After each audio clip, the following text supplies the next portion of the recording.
항상 제가 말씀드리지만 눈 비비고 일어나셔서 TV 앞에 혹은 유튜브 앞에 이 시간을 기다려 주셔서 너무 감사합니다.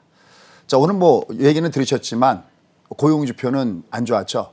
이미 그 전날 얘기했어요. 이미 수요일 날 ADP 민간 고용지표가 발표가 됐는데 이게 일단 처음에 너무 안 좋았죠. 예상치는 60만 건이었는데 이게 37만 4천밖에 안 되면서 야, 이번에 고용지표는 별로 안 좋을 수도 있다라는 얘기가 나왔어요.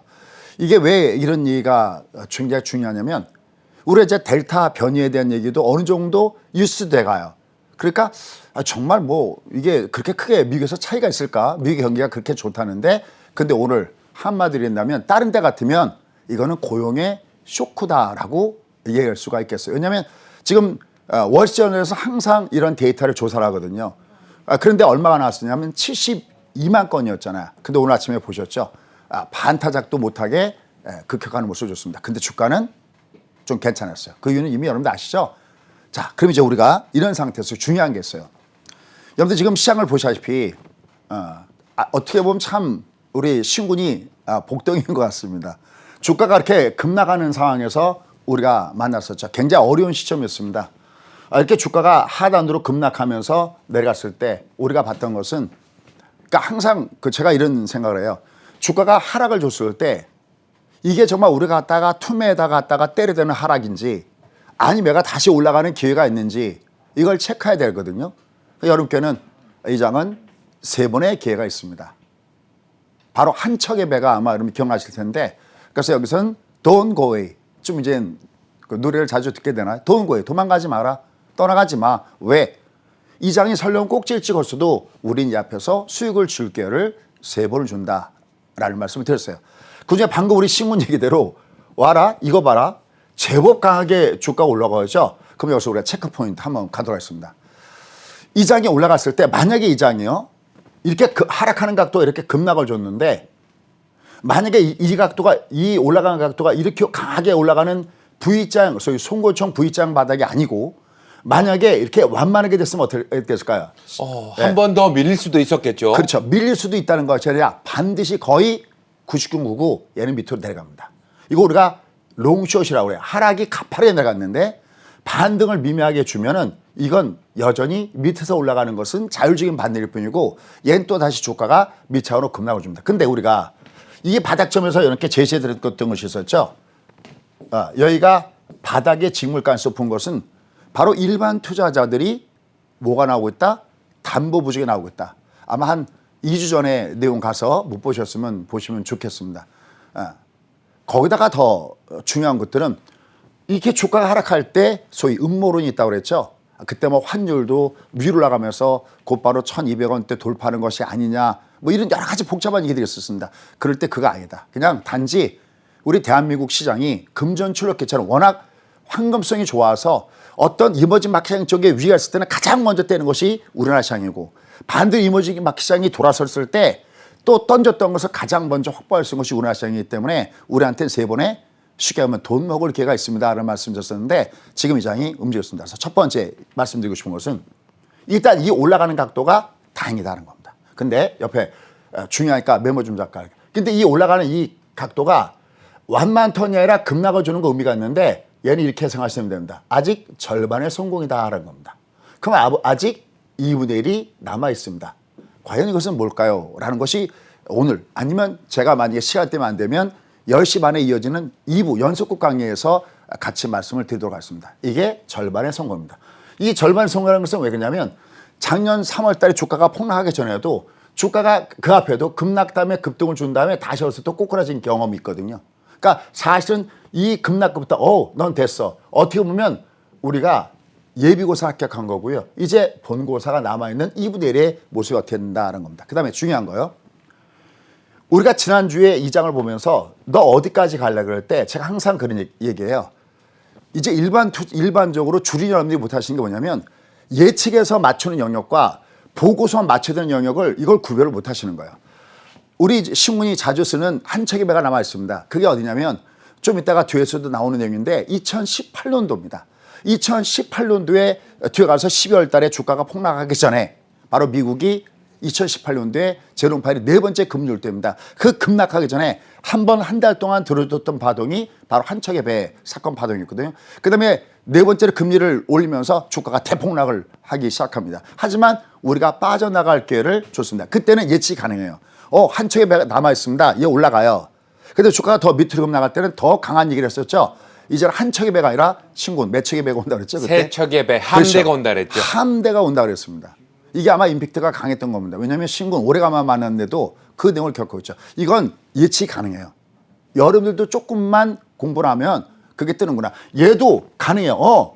너 이거 뜨는구나라는 것이 이것이 가능한 겁니다. 정말 요만큼만 공부하시면 됩니다. 물론 처음 하시는 분들은 저처럼 몇십 년 걸릴 수 있죠. 근데 제가 30년을 항상 얘기지만 실패해서 배우는 성공아. 거기서 가만히 보니까 저도 옛날에 있는 자리에서 저도 툼에 똑같이 했었어요. 똑같습니다. 예. 그 옷을 벗으면 온몸에 상처 투성입니다. 근데 나중에 보니까 얘가 재미있는 원리가 있다는 겁니다. 특히 요번에 좋았던 것이 여기 마틴 구간은 꼭 기억하십시오. 여러분들은 이 120과 200 지금 시장에서 주도주는요 다 밑에서부터 이 마틴 구간이 정배 올라가는 것이 다 주도주입니다. 요거 꼭 하나 알아보셨으면 좋겠습니다. 그래서 이번에 V자 바닥에 의미가 있구나라는 쪽이고요. 그 다음에 이제 올라갈 때 이런 말씀 드렸죠. 얘가 올라갈 때 얘가 힘이 강하면 얘는 어떻게 움직일 수 있냐면 얘가 소위 3중 바닥형의 모습을 줄 수 있다라는 말씀 드렸어요. 보통 우리가 일반적으로 쌍바닥을 많이 주는데 역회전 숄더의 모습을 줄 수 있다 그랬습니다. 기억날까요? 그래서 여기가 헤드고 이쪽이 숄더인데 아마 제가 제 방송을 못 해보니까 뭐 왼쪽 날개 오른쪽 날개인 것 같습니다. 숄더라고 하거든요. 어깨라고 하거든요. 그러니까 얘가 왼쪽 어깨가 되고 얘가 헤드 부분 물고 나면 서게 한 거니까요. 그럼 얘가 힘이 강하면 요 정도까지는 더 주가가 올라갈 수 있겠다는 겁니다. 그럼 이제 여기서부터가 중요한 겁니다. 왜냐하면 얘가 지금 올라가면서 나 지금부터 갈래 그랬는데 얘가 벌써 3일 전에 야 나는 이제는 좀 더 공격적으로 갈 수가 있어 라고 얘가 해주고 있고요. 상대 강도를 보시면 코시프는 코사이 강하죠. 네. 얘는 벌써 이 두 칸 바가 위로 올라가 있는 것이 이게 올라갔죠. 이게 바로 우리가 소유하는 AI. 모든 게 기계주로. 저희 같은 이런 업체들도 얘를 인공지식으로 프로그래밍화해서 할 정도인데 더 많은 어마어마한 거대한 자금들을 굴리는 것은 슈퍼컴을 이용해서 어떻게 하겠습니까? 모든 매매가 기계적으로 움직이겠죠. 그러니까 어딘가를 깨고 내려가면 장은 생각보다는 빠른 속도로 내려가고요. 어딘가 긴 손을 돌파하면 생각보다 빠르게 올라간다는 것을 꼭 염두에 두셔야 됩니다. 이 앞에 주가가 급락을 보였던 그 원인 중에 하나도 바로 ETF가 장고이라고 했죠.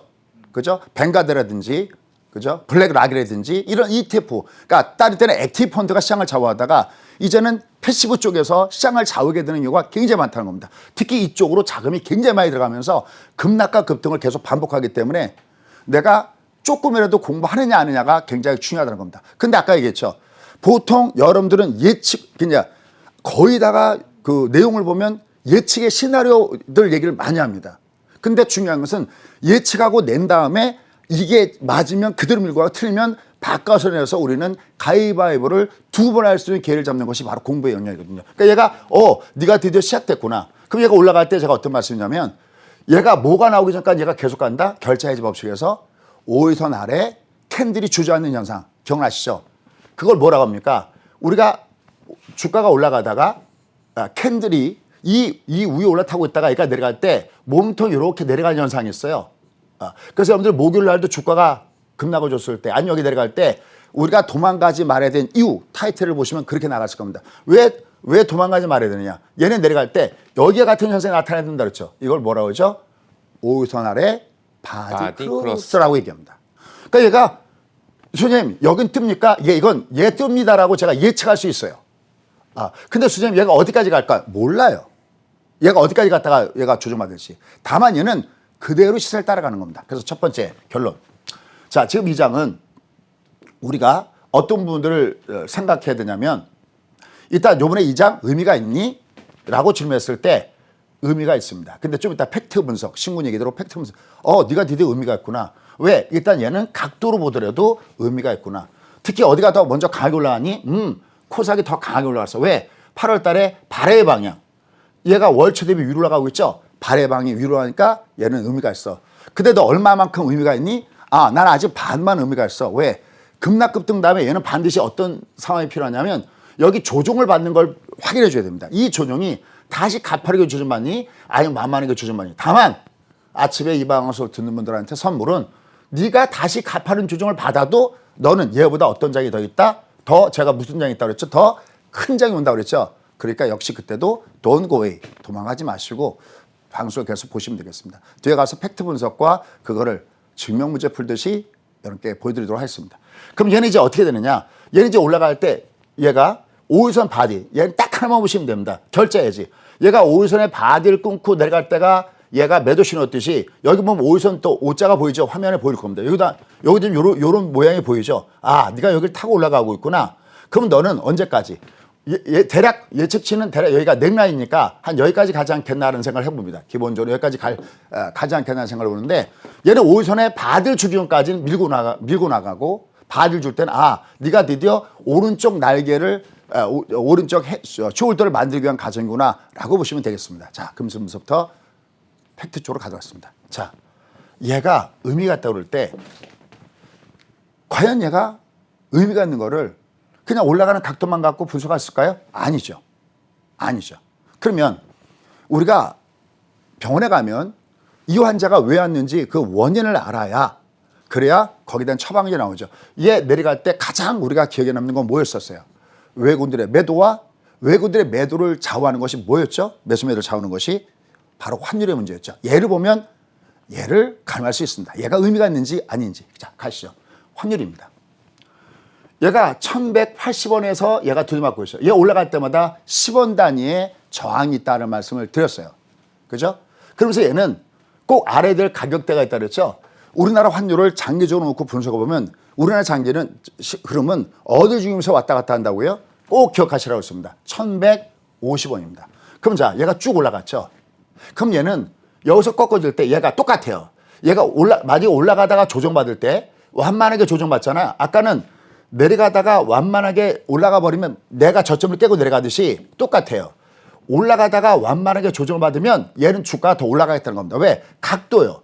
둘 중에 비교해서 누가 더 강한가의 각도예요.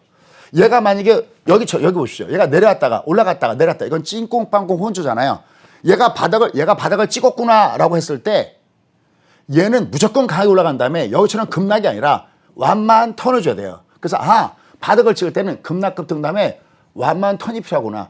우리나라 증시에서 이번에 V장 받은 거 줬으니까 다음 필요한 것은 뭐냐면 조정받는 건 도망갈 필요가 없어요. 다만 각도가 완만하게 조정받으면 네가 드디어 조정받고 다시 가는구나라는 개념이 나오는 겁니다. 물론 이것도 계속 보정을 해드리도록 하겠습니다.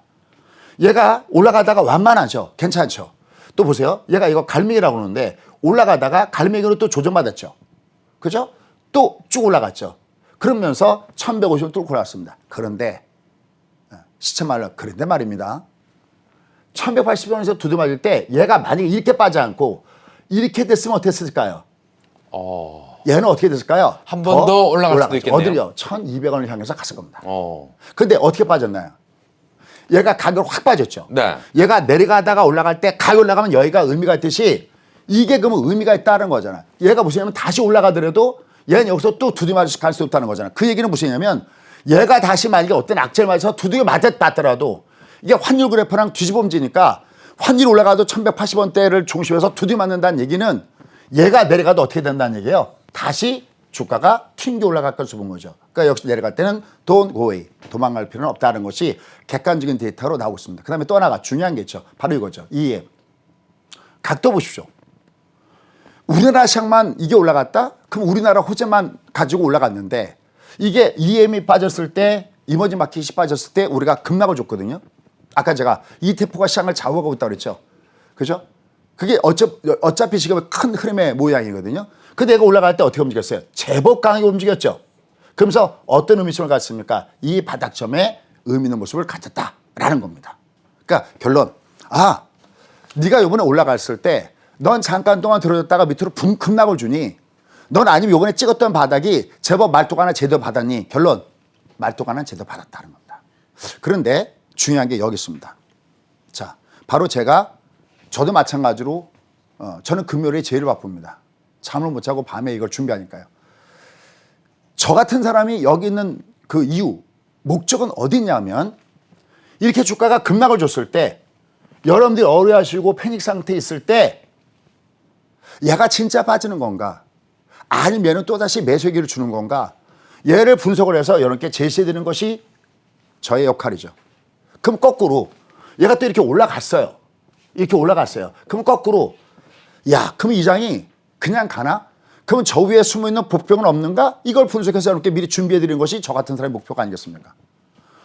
갈 때 간다는 얘기는 누구나 알 수 있고요. 내려갈 때 내려간다는 얘기는 누구나 알 수 있습니다. 내려갈 때 얘가 받아치는 죄는 없는가? 그래서 지난번에 무려 7가지 세세 항목으로 나눠서 왜 얘가 다시 올라갈 수밖에 없고 왜 3번의 기회가 있는지를 말씀드렸어요. 이제 거꾸로 이게 올라갔을 때 복경은 없습니까? 하는 겁니다. 그래서 준비했습니다. 자, 이겁니다. 이제 지금 9월이죠. 그죠? 9월. 근데 다음 달 11월, 10월. 굉장히 큰 분수형 대형 변수들이 한꺼번에 다가옵니다. 내가 미리 준비하고 있으면 내가 주가 올라가다가 조정받을 때 얘는 지금 이것 때문에 조정받는 거나 하고 내가 알고 대응하는 거하고 아무 생각 없이 그냥 얘가 그럼 이제 다 됐지 하고 가다가 갑자기 두드려맞으면 여러분 또 패닉이 옵니다. 왜? 주가란 경제, 금리, 심리에서 움직이는데 가장 주력인 것들이 올라가는데 미국은 제가 골디락스 국면이라고 했죠. 미국이 골디락스 국면으로 가고 있는 상황에서 어떤 심적인 악재가 나왔을 때 자칫 얘를 건너뛰고 심리 악재에 휩쓸려서 갔다가 내동댕이 쳐버리면 나의 귀중한 재산은 어떻게 되는 겁니까? 그러니까 미리 알아야 되겠죠. 그래서 그 분수령이 어디서 터지느냐. 국내적인 문제는 의미가 없고요. 왜? 우리가 선거 앞에 악재 없다고요. 내년에 대선이죠. 이제 더 보십시오. 시간이 지나면 지날수록 내년이면 내년일수록 각종 앞에 자가 K자가 붙으면서 여러 가지 어떤 핫 이슈도 나올 거고요. 돈은 돈대로 풀릴 거고요. 국내는 특별하게 돌발 악재가 없는 한 괜찮습니다. 그러면 우리가 조심해야 될 돌발 변수는 어디 있을까요? 바로 미국과 중국발 이 시장을 뒤엎을 변수들이 몰리고 있다는 겁니다. 그런데 여기에 대해서 여러분들이 지금부터 제가 저 내피셜 플러스 경험을 얘기할 텐데 여러분들이 이 내용이 여러분이 생각하는 내용과 혹은 다른 유튜버들이 하는 내용과 다를지라도 한번 30년의 경험을 믿고 해보시죠. 왜? 저는 빅픽처는 틀린 적이 없습니다. 그건 아시죠? 왜? 항상 예측한 다음에 보고 내는 방법을 한 번 더 쓰기 때문에 틀리지 않습니다. 아마 최소한 여러분들이 재택하는 데 도움이 될 겁니다. 최근에 미국도 보시면 아시죠? 스파이가 여기가 있죠? 아마 지금 이 방송 아침에 듣는 분 중에서 제일 즐거운 분들은 뭘까요? 역시 미국에 투자하신 분들일 겁니다. 올해만 얘가 기본 상승률이 20%고요. SPX는 60% 상승입니다. 여러분 계좌가 그만큼 늘어난 게 있나요? 없을 겁니다. 자, 그럼 지금부터 한번 저의 실패 설명은 성공화 얘를 믿고 도대체 시장을 뒤엎을 변수가 뭐가 다가오지? 과연 그거는 내가 악재인가?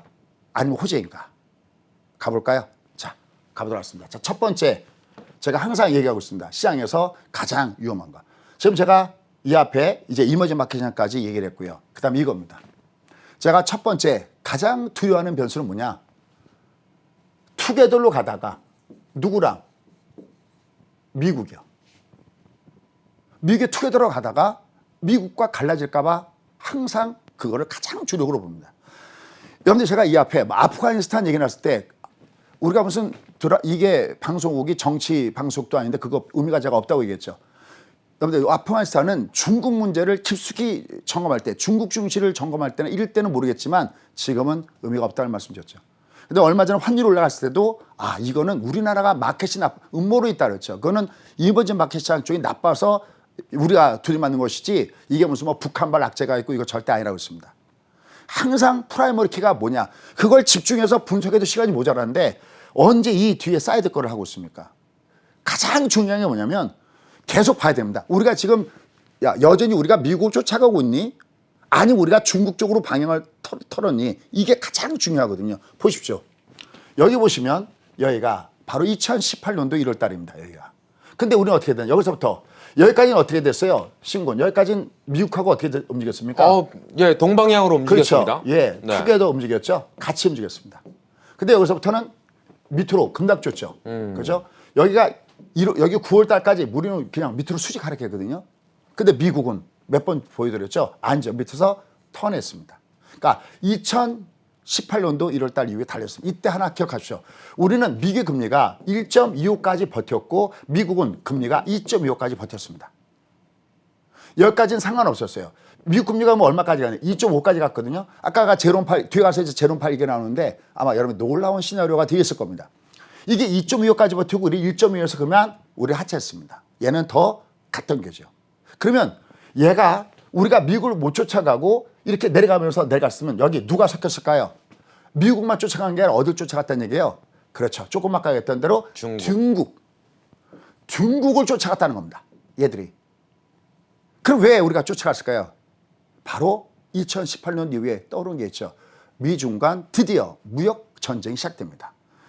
우리의 입장을 보면 우리의 산업 구조로 보면 미국과 중국은 인정하지 않으려 안정하지 않을 수 없는 소위 엄마와 아빠 같은 역할이거든요. 그럼 이게 편해야 되는데 이 둘이 본격적으로 부딪히게 되면은 우리도 영향을 받습니다. 근데 그것이 이제 바로 코앞에 다가왔다는 겁니다. 언제부터? 지붕부터. 자, 이겁니다. 지금 미국과 유럽에서 드디어 베이징, 내년입니다. 내년 2월 달에 열리는 베이징 올림픽대회에서 드디어 보이콧 얘기가 슬슬 나오고 있습니다. 이미 이렇게 말씀드렸죠. 일본의 올림픽이 열릴 때까지는 조용할 것이다. 그러나 일본의 올림픽이 끝난 다음서부터가 미국과 유럽의 행보를 봐달라라는 말씀을 드렸어요. 이미 미국은 낸시 펠로시 바로 하원 의장이죠. 이걸 베이징 올림픽을 보이콧해야 된다라고 얘기를 하고 있습니다. 그리고 이제 베이징 올림픽에 후원하겠다고 나선 미국의 기업체들이 있습니다. 이거 청문회 불러갖고 우리도 가까다 청문회에서 보잖아요. 기업 총수 나왔을 때 이거 하듯이 전부 다 여기 불러갖고서 욕 바가지를 먹었습니다. 우리가 잘 알고 있는 회사 어디 있을까요? 뭐 코카콜라, 그죠? 카드는 비자 회사. 그다음에 우리가 숙박업소, 뭐 에어비앤비라든지 이런 데가 전부 다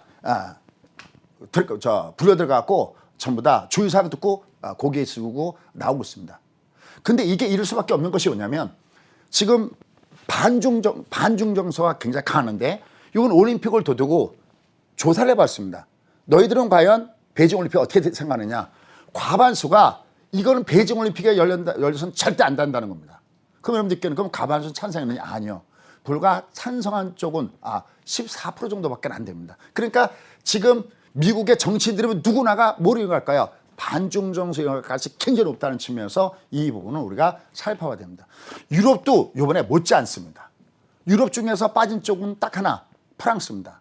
왜냐하면 도쿄올림픽 열릴 때 중국이 그렇게 일본을 처음에 열릴 때는 엄청나게 황구시보나 이런 데서 까대다가 아주 이번에 올림픽 굉장히 잘 치렀다고 그런 얘기 많이 하잖아요. 왜요? 바로 다음에 자합니까? 프랑스도 다음에 올림픽이기 때문에 여기 동참하지 못하지만 나머지 나라들은 적극적으로 지금 현재 보이콧에 나서고 있는 이런 형편에 달한 것을 염두에 둬야 됩니다. 자, 그런데 이미 시작됐습니다. 어디에서요? 요새 많이 나오죠.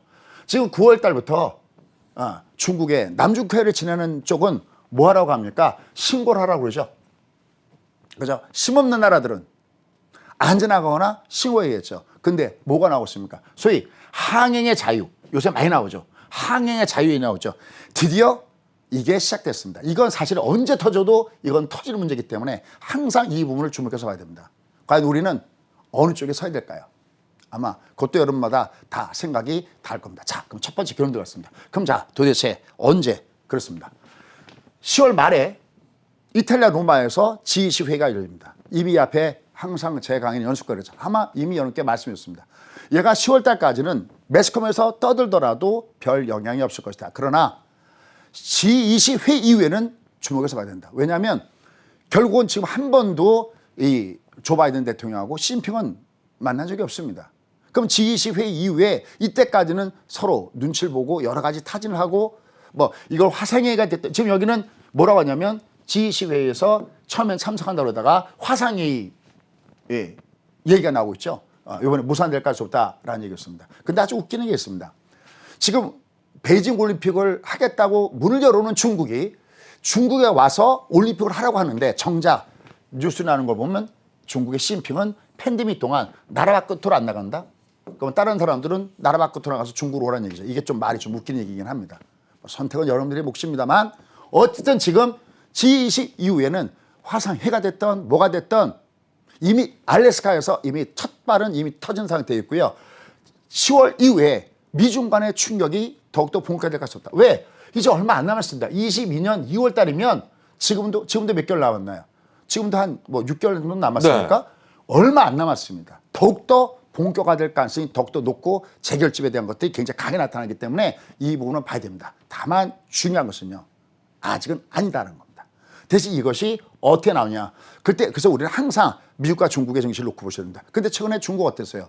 중국도 얼마 전에 급락을 줬을 때 한 달 동안 안 봐도 된다고 그랬죠. 왜? 얘는 찐꽁빵꽁 하면서 이제 밑에 바닥을 찍었다 그러는데 바닥을 찍고 있습니다. 계속 우리 예의 주셔야 됩니다. 근데 지금 현 상태에서 보시면 아직은 괜찮다. 지금은 얘가 나도 핫 이슈가 안 되는데 9월 10월 이제 앞으로 뭐가 핫 이슈가 될까?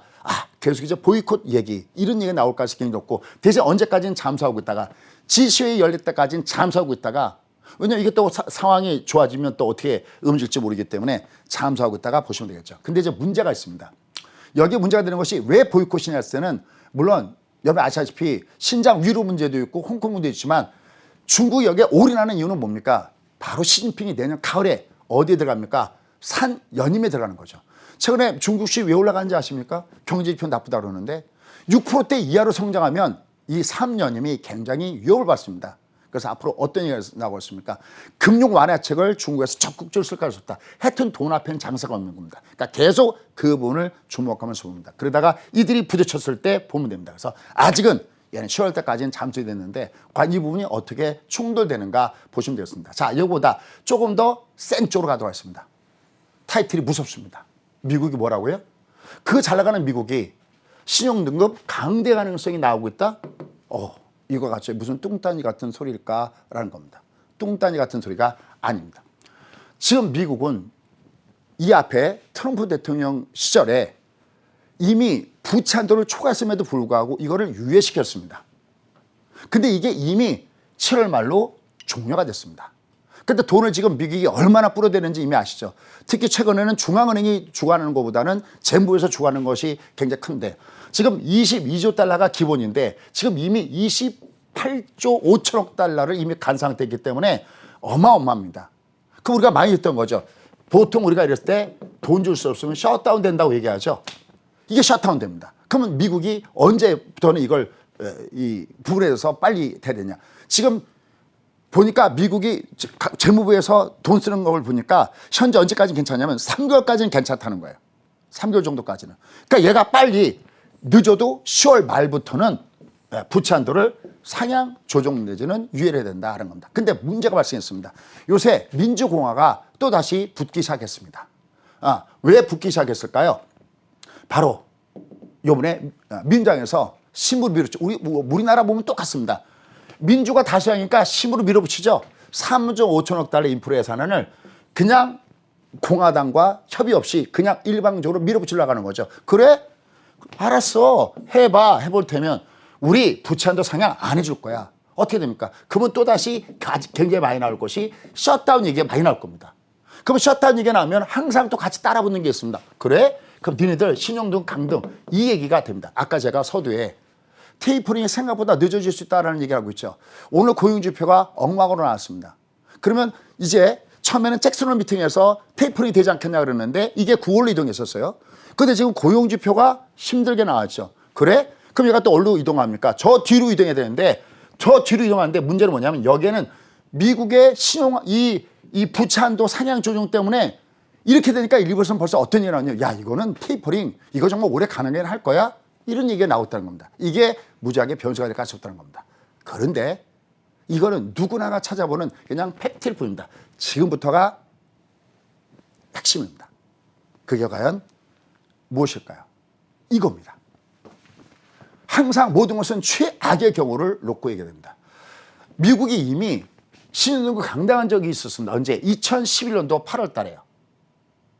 그럼 여러분이 생각할 때 8월 달 여기서부터 개선하시면 no 아닙니다 라고 할 겁니다. 다시요. 잘 보십시오. 이제 이 변수가 이제 셧다운 문제 들어갈 수 있어. 이제 신용도 하향 얘기 나올 수 있어. 그러면서 주가가 조정받잖아요. 결론부터 얘기할게요. 찬스입니다. 왜 찬스냐. 얘는 신용한도를 강등당하면서 여기서 빠진 게 아니라는 겁니다. 날짜를 꼭 체크하십시오. 언제? 8월 5일. 지금도 있지 않습니다. 8월 5일 금요일 날 장 끝났거든요. 끝났는데 갑자기 신용등급 하향 조정이 나왔어요. 많은 사람들 몇 명이나 빠졌습니다. 야, 큰일 났다. 미국이 신용등급 하향 조정했으니까 장은 폭락하겠지. 여기 그래프를 꼭 가서 찾아보시죠. 여기 보면 아마 신고 바로 옆에 여러분들도 좀 보이나요? 여기 보면 약간 도점 하나 있죠. 이렇게 도점 하나 있고 여기. 네네. 그다음에 이거 장대목 하나 나오죠. 네. 딱 하루. one day. 끝. 접수 상향 종료. 왜? 누구나가 알고 있었던 게지요.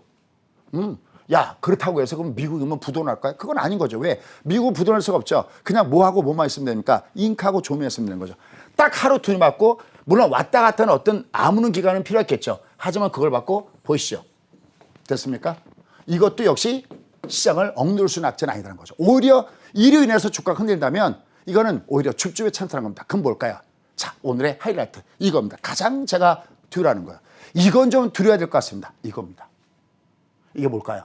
역대 FRB 의장의 이력입니다. 여기서 주목해서 볼 것은요. 그린스폰 전 같은 경우는 거의 한 19년, 20년 가까이 있지 않습니까? 근데 밑에를 보십시오. 이게 무슨 얘기인지 아시죠, 신군? 우리가 보통 민주에서 임명했으면 민주, 공화에서 임명했으면 공화, 여기만 게 아니라 이 FRB 의장의 어떤 전례, 선례 이런 걸 보면 당과 상관없이 누군가가 임명이 되고 나면 정권이 바뀌어도 이해하시죠? 민주, 공화, 공화에서 민주로 정권이 바뀌어도 반드시 거의 뭐 했습니까? 그렇죠. 연임을 한다는 사실입니다. 요번에 여기 지금 중요한 인물이 빠졌죠. 누군지 아시죠? 바로 제롬 파일입니다. 제롬 파일이 요번에 연임이 되느냐 안 되느냐 했을 때 과거의 통계치로 보면 연임돼야 된다. 근데 여러분 이런 질문이 계실 겁니다. 쟤네는 연임 안 되는데요. 근데 아시죠? 대통령이 누구였어요? 트럼프 대통령. 뭐 얘기할 거 없죠. 그죠? 워낙 특이한 인물이니까. 그래서 굉장히 이 쟤네는이 굉장히 뭐랄까요? 섭섭한 마음을 굉장히 많이 했어요. 뭐 지금 재무장관 가 있으니까 얘기할 것도 없죠. 그러니까 지금 시장의 확률은 제롬 파일이 임명될 것이라고 보고 있습니다. 왜냐하면 시장의 전체 금융 시장을 아우르는 삼각편대가 있습니다. 하나가 연준, 그 다음에 재무부, 그리고 마지막 하나가 월가인데 제롬 파일은 지금 월가에서 지지받는 인물입니다. 여러분 아시다시피 최근에 조 바이든 대통령이 아프간 사태 때문에 지지율이 떨어졌죠. 그죠? 40%대 초반으로 가 있거든요. 만약에 이런 상태 속에서 월가에서 지지하는 제롬 파일을 만약에 내쳐갖고 만약에 시장에서 영향을 받으면 어떻게 될까? 주가 순간 밑으로 급락할 수 있겠죠. 선생님 그러면 조금 아까 제롬 파일이 연임될 수 있다고 하지 않습니까? 그렇죠. 연임될 수 있다고 그랬죠. 그럼 연임되면 문제가 되지 않지 않습니까? 아닙니다. 한 가지 주목하겠습니다. 제롬 파일의 트라우마가 있습니다. 그 제롬 파일의 트라우마는 뭐냐라는 겁니다. 바로 지난번에 우리가 소위 얘기하는 9.11 테러 이후에 미국의 경기가 굉장히 안 좋고 여러 가지 어려웠을 때 미금리가 6.5에서 1%까지 내렸을 때 거기서 강력하게 이 저금 정책을 유지했던 사람이 있습니다. 아까 그린스폰 의장이 얘기했죠. 그린스폰 의장이 이걸 유지하면서 주가가 초급등장을 몰고 왔거든요. 근데 그만 그린스폰 의장이 이 브레이크를 밟을 그 자리에서 브레이크를 밟지 못했습니다. 그래서 부랴부랴 뒤늦게 2004년도 중반부터 2006년까지 무려 그 2년 동안에 무려 금리를 17번이나 금리 올심에도 불구하고 들어가서 빵 터졌죠. 바로 그것이 빅쇼트라는 그 영화입니다. 그러니까 이 제롬 파일은 트라우마가 있습니다. 요번에 계속 비둘기적인 목소리를 냈던 것은 어쩌면 연임을 위해서 비둘기적인 목소리를 냈을 수 있습니다. 왜? 아까 주가가 밑으로 2018년도 10월 때 주가가 급락을 줬을 때 바로 제롬 파일이 금리를 4번을 올렸습니다. 그래서 트럼프가 이런 욕까지 했죠. 내가 너 쉽게 하면 너 자를 수도 있어 라고 위협을 했음에도 기억나시죠? 그럼에도 불구하고 제롬 파일은 금리를 4번이나 올렸습니다. 결론 제롬 파일의 지금의 모습은 비둘기지만 이거를 벗겨내면 어쩌면 목욕탕 들어갔다 나오면 바깥에 붙어있던 그 비둘기 색깔은 온데간데 없어지고 제롬 파일의 매 모습이 드러날 수도 있다는 겁니다. 이게 지금 월가에서 블랙스완처럼 고민하는 그 첫 단계가 그거라는 거죠. 그러니까 지금은 연임을 하기 전까지는 비둘기 옷을 입고 있고 이미 2018년대 그게 있지만 제롬 파일이 가장 고민하는 건 뭘까요? 자기가 만약에 이 FRB 의장에서 그만뒀을 때 제2의 그린스폰이 되지 않는 거. 그린스폰도 20년 동안이나 장기적으로 있으면서 그렇게 칭송받던 인물이었는데 그때 브레이크를 밟는 걸 못 받는 바람에 불명예를 안았던 것처럼 제롬 파일도 그 불명예를 안기 싫어할 겁니다. 지금 그래서 밑에서 나오는 각종 목소리를 지금 억누르고 있지만 요번에 연임이 확정된다면 그 연임은 바로 9월입니다. 9월에 결정될 겁니다. 거의 다 확률이. 늦어도 10월 달에 결정될 텐데 이게 만약에 제롬 파일이 안 되면 안 돼서 충격을 줄 것이고요. 만약에 제롬 파일이 연임이 된다 하더라도 그 다음서부터 우리는 뭐를 주목해야 될까요? 제롬 파일이 과연 그 다음에 내는 소리는 여전히 비둘기 소리를 낼까? 아니면 제2의 그린스폰이 되기 싫어서 매 소리를 낼까? 이게 월가에서 주목하는 바로 바로 히든 카드가 여기 있다는 것을 염두에 두시면서 매마시 되었고요. 아직은 지금의 장은 여전히 두 번의 찬스를 보셔야 되고요. 부족한 부분들은 역시 지금 장이 다시 재차 폭락을 주느냐 아니면 다시 위로 더 올라가면서 앞에 있는 고점을 들면서 폭등을 주느냐 그 갈림길이 있습니다.